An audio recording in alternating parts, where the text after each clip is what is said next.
So hi, this is Sherron again, and this is our second part of home ownership, our home ownership video, our home ownership podcast. So we're going to be talking to Stephanie Edison, and she's going to tell you a little bit about herself, because we're all about, I know you guys always want to know, you're always saying I have too much content and I don't have enough about myself.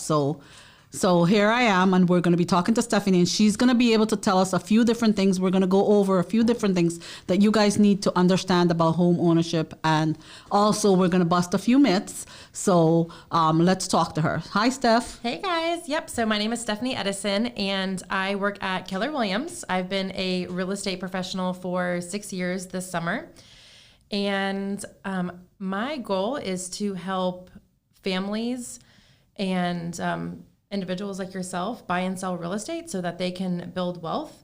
I have a particular connection being a mom entrepreneur. I have a connection with a lot of mom entrepreneurs. So a lot of those type of people come to me also. And yeah, so when I started, I was actually in retail, and I left doing retail once I got my license for this. I actually got my license with my husband. We thought we were going to be like that HGTV couple and flip the houses. There's still time for that. There's still time for that. That didn't happen yet. So we're getting there. But yeah, I was going through the training at Keller Williams, and I was like, man, this is what I'm meant to be doing. I want to help people.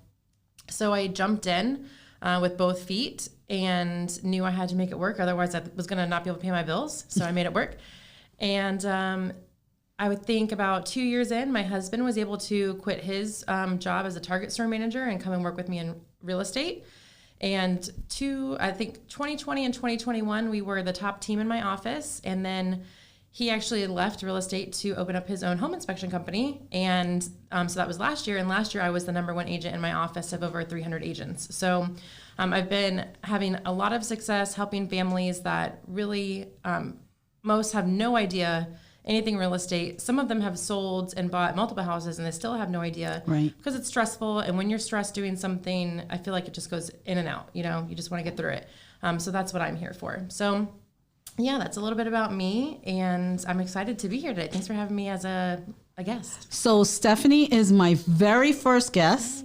I wanted to bring on, with this financial literacy series that I'm doing, I wanted to bring on industry experts, and we are down here, just in case, just to remind you guys, we are down here in the hot South Florida, hot South Florida market.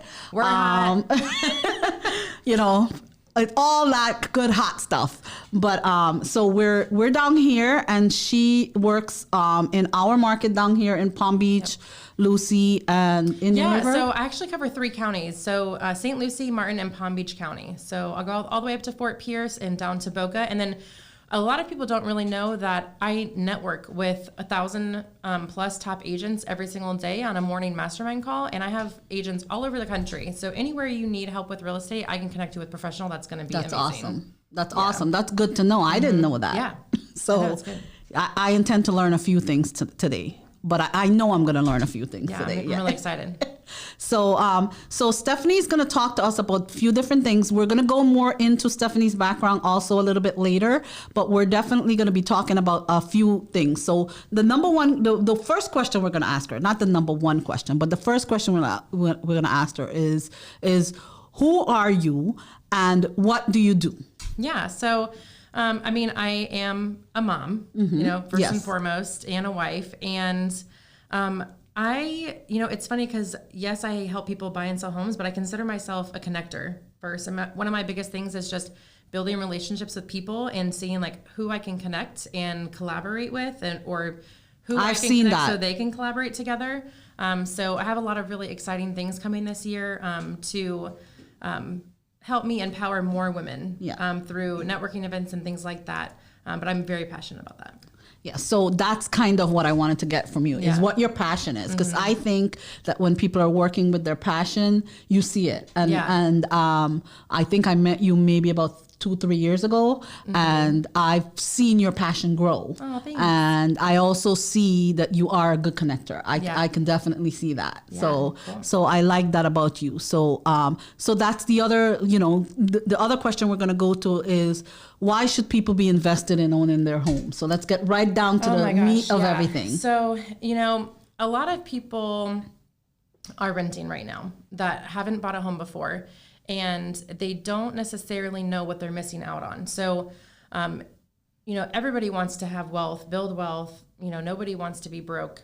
That's a very stressful life. So real estate, owning a home, is one of the fastest ways that you can build wealth. And you do that through equity. And a little bit later on, I'm going to give you guys a couple examples of some client stories that are just absolutely phenomenal, that are really fulfilling to me to know that, I've helped people get to that point in their life. But really it's important because it's the number one thing that you can do to get a leg up. Right. If you guys know of something, let me know, but I don't know of anything else where you can make that kind of money that quickly other than real estate. So on the first part of my show, the first video, this is our second video in home ownership. So we talked about what I had discussed with you about your personal gain exclusion for tax purposes.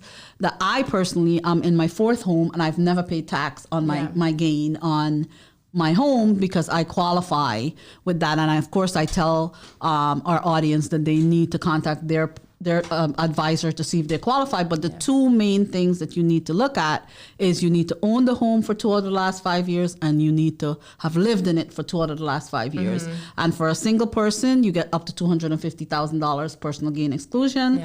And for a married couple, you get up to $500,000 gain, personal gain exclusion. So although I have built equity in 3 different homes, and have moved along the way, I've never paid tax on amazing. Those because I've also qualified. So not a lot of people are aware of that. I don't know. Have you seen that in your industry? That they're not thinking long term like that.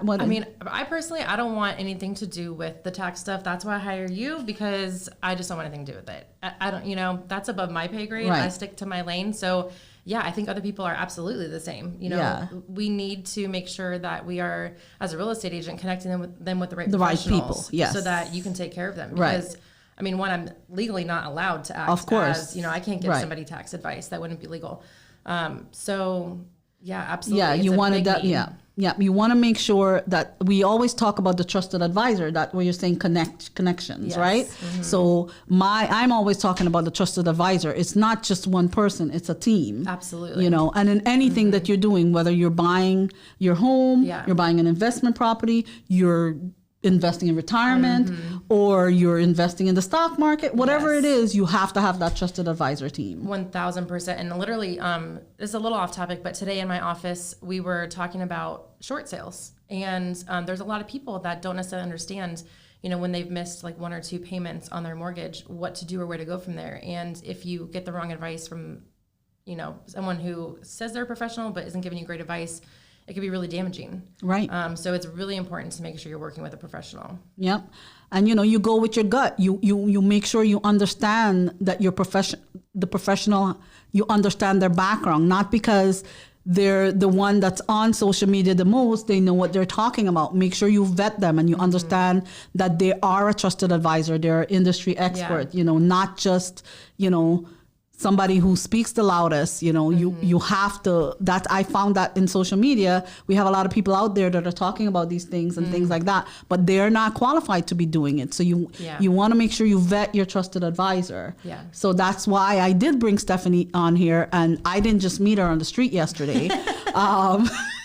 I know we know a lot of people together. We have clients in common. We've talked, we've networked, we've drank. Yep. We need to drink more, by the way. Yes. Why don't we have a drink right now? I know, Brandon.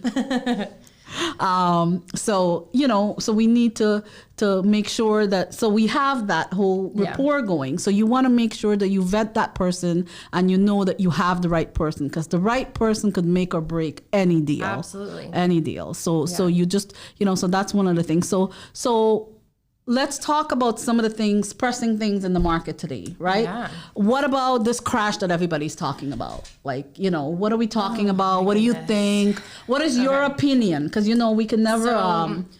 I get a ton of people that ask me, is it a good or a bad market right now? Is now a good time to buy? Is the market going to crash? And actually a lot of people just tell me I'm waiting for the bubble to pop. That's Yeah, it. I hear that. So here's what I would say about that. So obviously no one has a crystal ball. You know, Of course. anything could happen. As you saw, like COVID came and it completely changed the real estate market. Absolutely, yes. So you never know, something unexpected could happen and things could change. But it's always a good time to buy a home. One, if you can afford it. Absolutely. And if you're going to hold it for at least a little while. So I wouldn't say to necessarily go out and try to buy something if you know you might have to sell it in a year. That's very short term, and you may not have enough equity in the property at that point.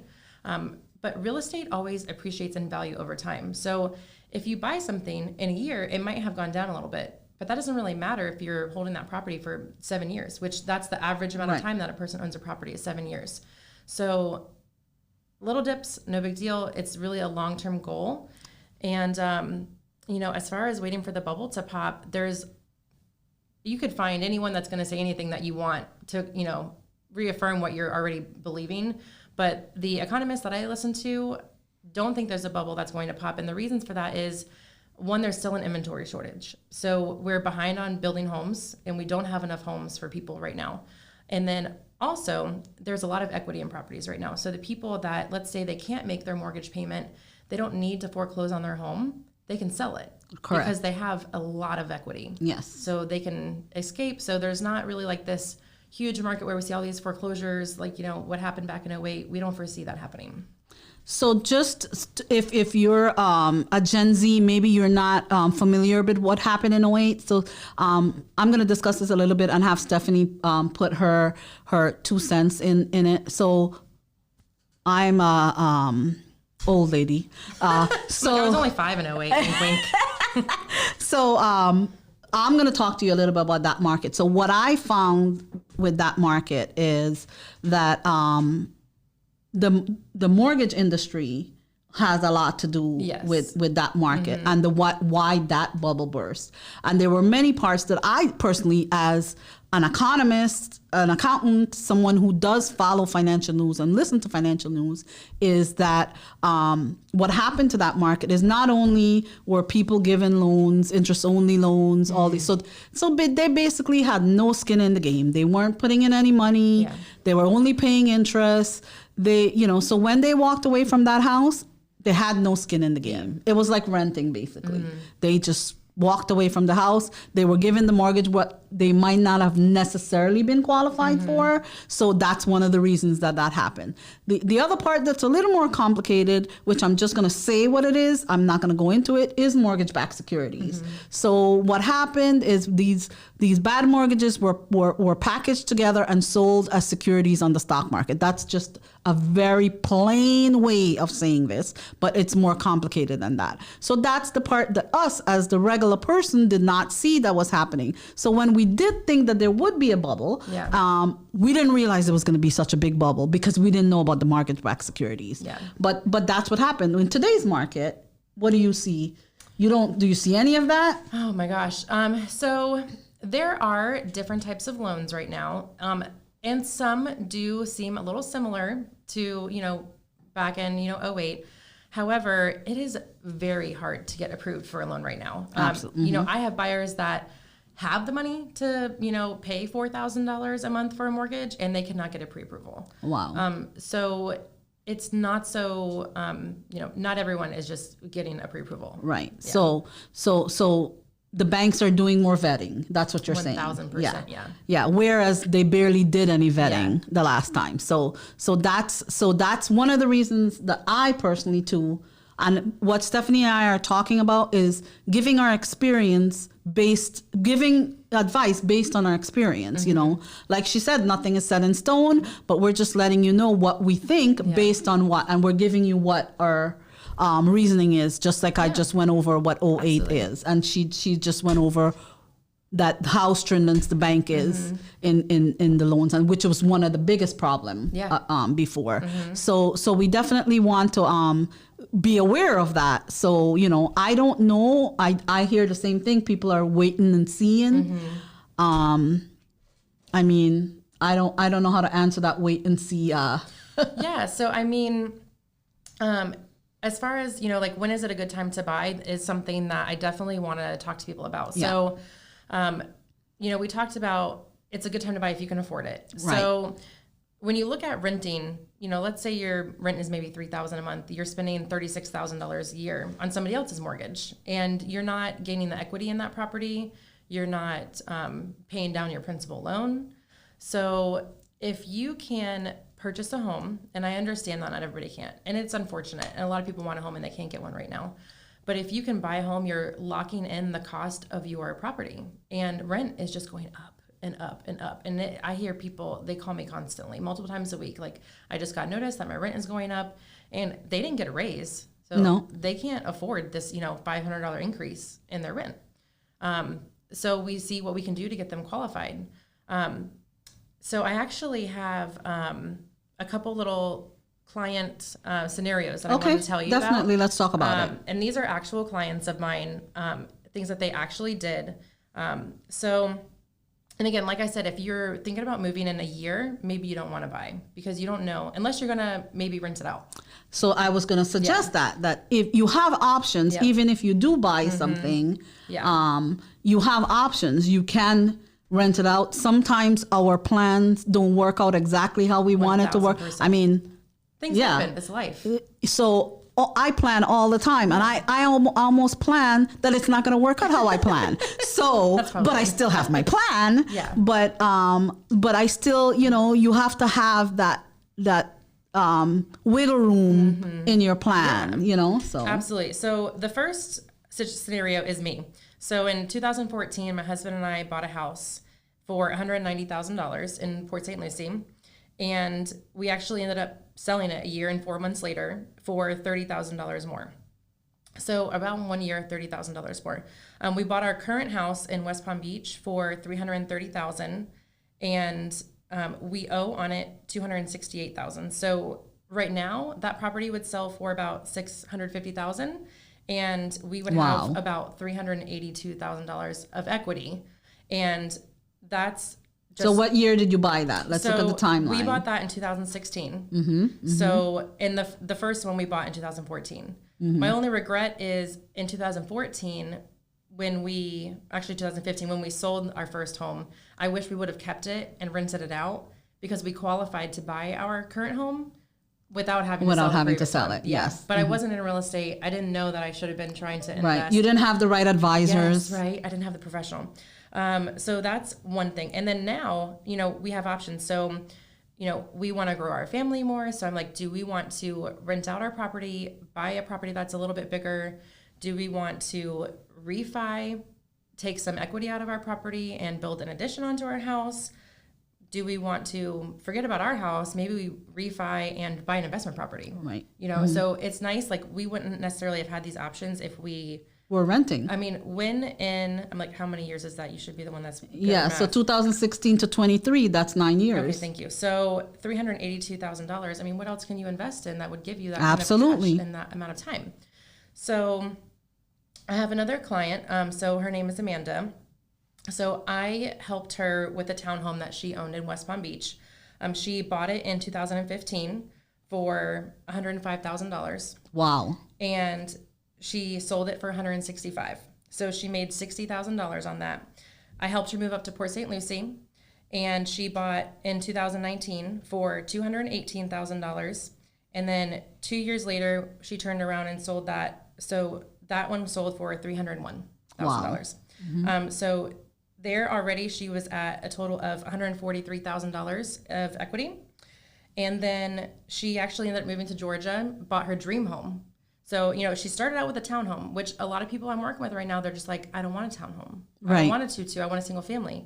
But sometimes you have to sacrifice a little bit in the short term to have a bigger picture, long-term goal. So now, you know, I would say 8 years later, she's living in her dream home in Georgia. They bought it for $347,000, and it's already worth $410,000. So she's got $63,000 of equity already in it. And then I have another client who I think she thinks I'm like God's greatest gift to the world, because I helped her buy a home in February of 2020 for $175,000, and we sold it in March of 2023 for $320,000. So in 3 years, she made $145,000 on the property, and she moved up to Tennessee, bought land and a manufactured home, cash. no mortgage. So, and she's like in her mid-20s. Yeah. Wow. I know. Awesome. Isn't that amazing? Yeah. So, but then there's the other side of it where, you know, I had a client whose name was Alexis, and she was waiting for the bubble to pop. And that was back in June of 2020. So, you know, I remember very specifically talking to her and her husband. Her husband's brother had bought a new construction home, and maybe like a year prior to when they were wanting to buy. And he was really hung up on the price that his brother paid for the house, and that's what he wanted to pay. But that we weren't in that market anymore. Prices were going up. Yep. You got to be with the market. Yeah. So you got to be realistic about these things. They literally, the houses that we were looking at would have been $210,000, and now they would be worth $325,000. So they lost out on $115,000 of equity. But that's not the worst part. The worst part is they can't get pre-approved anymore, and they can't afford a house now. Wow. So, you know, they're stuck renting. So they not only lost out on the equity in the market. What I wanted to, I'm the CPA, so I have to put my tax part in there. They lost out on deducting the more, you know, because not only does your house allow you to when you're home ownership, you're paying down your equity, your principal is paying, you know, it's like a savings account in my opinion. Yeah, because the principal is like a savings. You pay down the principal, it's going down. Yeah. Then you get the deduction for your property tax and your mortgage interest on your tax return. So that's another savings for you there. So none of this money truly really goes to waste. Like when you're renting, you're paying someone else's mortgage. Yeah. So, and the other thing I wanted to discuss with renting versus buying is that when you're renting, you think that you're not affected by the market of the home sales. You're not affected by the taxes going up. You're not affected by our issue with homeowners insurance down here. You are so affected by all these things because when your landlord's homeowners insurance goes up, your landlord's property tax goes up, your landlord's mortgage goes up, guess who's going to be helping him to pay that? The renter. So you as the renter, you know, they're in the market to make money. It's called an investment property. So they're investing. So they're not going to invest in something they're losing money on. So that's one of the reasons rents are going up. So, but when you're inputting that, yes, we complain that we're inputting all this money in our home and we have to do this and we have to do that, but it's ours. So that's why I keep talking about the American dream, the home ownership of, you know, is one of the American dream. And it is possible for anybody if you make your goal, you know, and you put that money, your home ownership goal, down payment pot. Absolutely. You know, I call it pots because I think of the rainbow. Okay? The pot at the end of the rainbow. The gold in the pot at the end of the rainbow. So that's what instead of a bucket.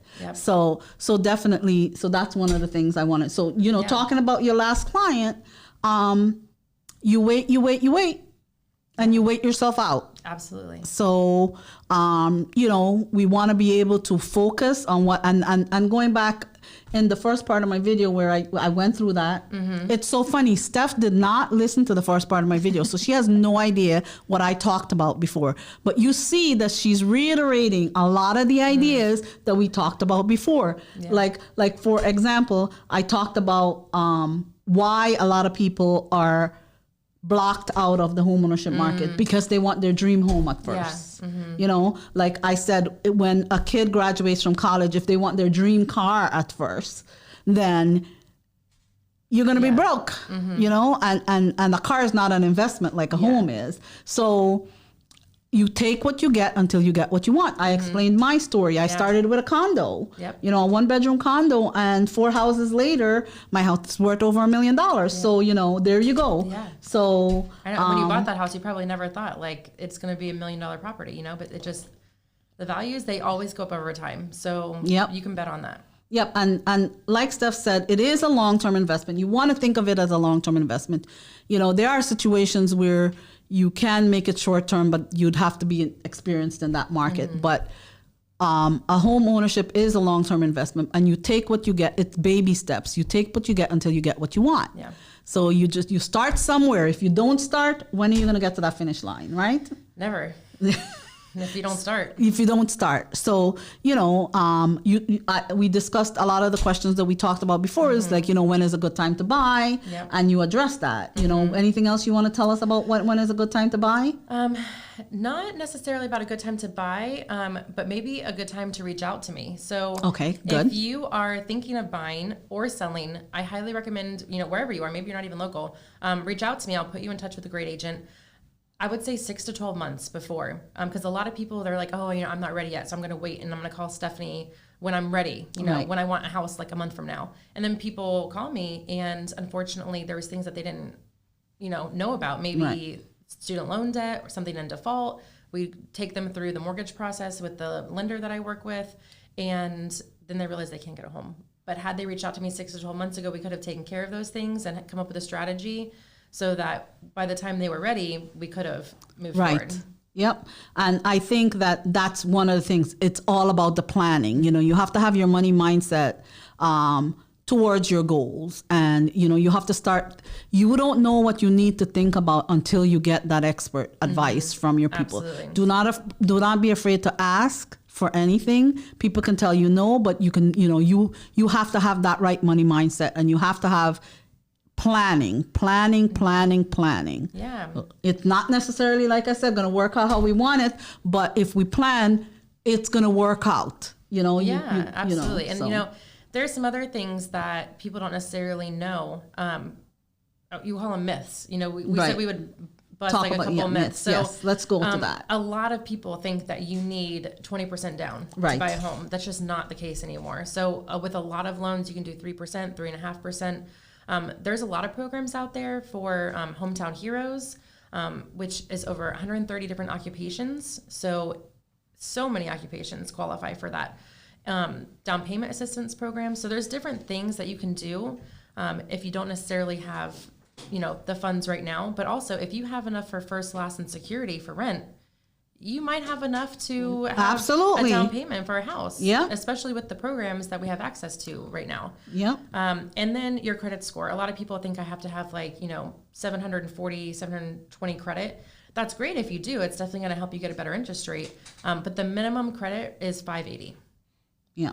Really? Mm-hmm. Wow. That surprises me too. Yeah. So, wow. I did not know that. Yeah. But you see, so that's why you need to talk to Stephanie. You need to plan. You need to understand. And I agree with her so much on the credit. You want to make, some people are surprised that their credit score is as high as it is sometimes because, because they are thinking pessimistically, oh, I can't afford anything. Oh, I can't do that. Well, you never know until you try. Absolutely. You never know until you explore. Yeah. You never know. There are options. You might not be able to afford exactly what you want at this minute. Yeah. But like I said, you take what you get until you get what you want, or you're going to be priced out on the market.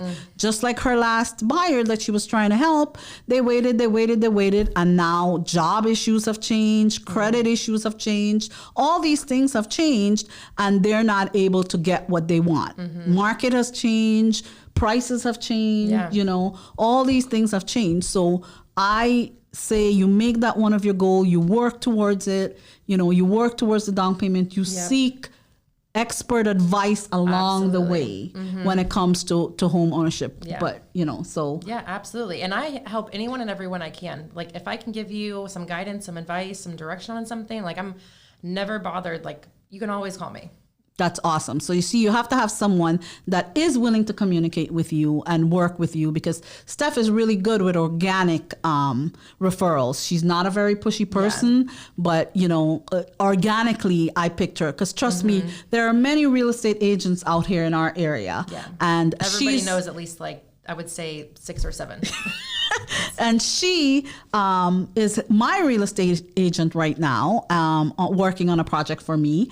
And I picked her out of the several different real estate agents that have approached me, or I know, or things like that, because I'm confident in her advice. I'm confident in the way she does things, because I believe in organic situations, and you can't be forced upon things, but you should have an open mind about things. Yeah, so. Absolutely. I would say 95% of my business is past clients, referrals. Absolutely, yeah. Yeah. So, and that's the way that's when you know that you have a good person that is working with you, is where that's how they get their clients. Absolutely. Yeah. So that's how I am too. Yeah. You know? Yeah. That's so, the best. Yep. So you she is in the South Florida area. Yep. Steph, you're my first guest, like I told you. Yay. So I hope we survived. We did. It was good. It was a good conversation. And I'm going to have my mortgage guy that is going to talk about some of those programs that you talk about. Absolutely. The Hometown Hero one he talked to me about, and a couple of other options that you can have for mortgages. So what I want to talk about investment properties. Okay. So we talked about home ownership, and yes, we're going to go into investments in one of our topics. It's part of the financial literacy, building wealth. Yep. But I want you to give us a little your 411 on investment properties and things like that. Yeah, so it's definitely achievable. So it takes a lot more homework to make sure that you know what you're getting into, and that's why you really make sure you're working with a professional like me. But if you're someone who's interested in learning more about that, I would say start by listening to podcasts and reading some books. There's a really great book that a lot of investors go by, and it's actually kind of a strategy. It's called BRRR, and it stands for buy, rehab the property, rent, and then refi. And it's basically a way to continue to build wealth through investing in real estate. So that's a really great book I would recommend to start with. Yeah, and like we talked about before, is if you end up buying a condo or a townhouse for your first home, you have a way to turn that into an investment property when, like Steph should have done. I know. Rub it in. Pour salt on my wounds. That's all right. There's something better out there for you. Yeah, we're both very faithful people, so we always believe what's not a blessing is a lesson. So that was a lesson, right? Yep. So, and we're definitely going to be each other's support. We also believe in women supporting women. Absolutely. And we'll support men too, but of course, we definitely believe in that. And Steph has a passion for entrepreneurial moms, and I definitely have a passion for entrepreneurial moms and girl power. So and if somebody wants to reach out to me, if you just have more questions, or if you are a mom entrepreneur and you want to connect about, share what you're working on, you can find me on Instagram at Steph Sells WPB, and on Facebook I'm Stephanie Edison. So. And what I will do is I will put her handle in the notes in both videos. Cool. So then in case you want to reach out to her and you don't remember what she just said, then you can definitely do that. And you can always reach out to me and I will give her your information. Yeah. No worries. Cool. So Steph, thank you very much for being my first guest. And we will see how the market goes. Yeah. And who knows, we might bring you back again. Cool. To give us updates and things like that on what we talk about. The market is constantly changing. So, I'm here.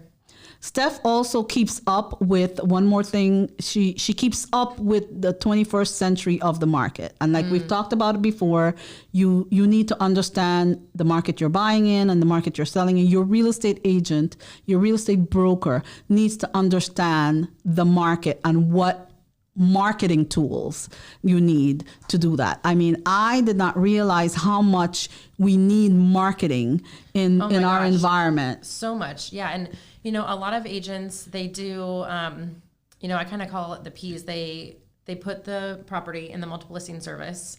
And then they basically pray that somebody comes and sells it. And that's pretty much it. And then they put a sign in the yard. That's the third P. But yeah, I do a lot more than that. And a lot of non-traditional things. I actually have buyers that are looking for really specific things. And I have 1,000 letters ready to go out on my kitchen counter right now that I'm mailing to specific homeowners looking to see if maybe they've thought about selling their house, but haven't, raised their hand to a realtor yet. So I can find an off-market property for my buyers. Right. Maybe get them a good deal. And then for my sellers, there's so many things. I have agents that reach out to me weekly and ask me for advice on their listings because they see my listings and there's just a special psychology behind the way that you word your listings. And then also I do virtual staging and virtual renderings so that people can really visualize what something would look like when it's remodeled, because so many people just don't have that vision. Right. And having the vision in everything, having the vision in where you start off for your home, owning your own home, that's the thing. You take what you get until you get what you want, because those are the people who have the vision, you know. So thank you again, Steph, for talking with us. And thank you for being my first guest. Yay. And you know, Brandon is going to cut us off now, and we're going to go have a drink maybe.